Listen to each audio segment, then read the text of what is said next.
On the 26th of July, we are celebrating the 20th anniversary of the Kargil War. In 1999 it took place, and it was a very brilliantly fought battle on the part of the 8th Division, which actually took the operation on.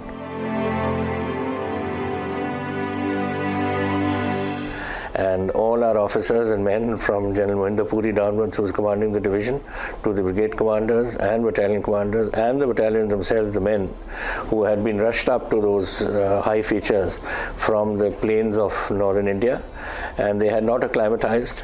They were given a few days to acclimatize. They did not know the terrain, and yet they were thrown into battle.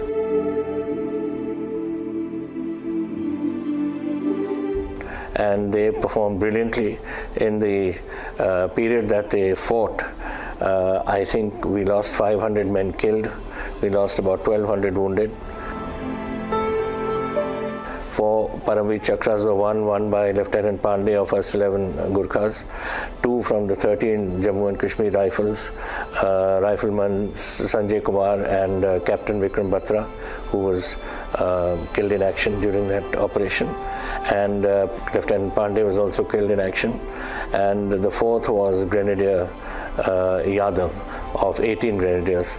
So they all performed brilliantly.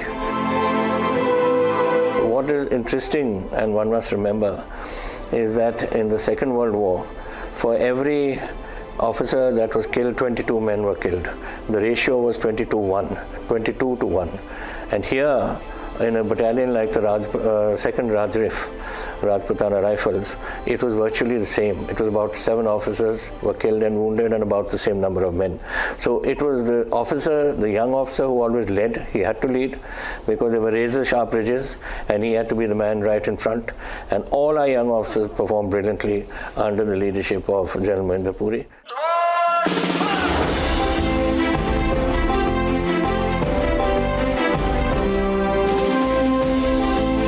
Of course, admiration is there, and we hope and pray that those families who have lost their loved ones during that war have, of course, you never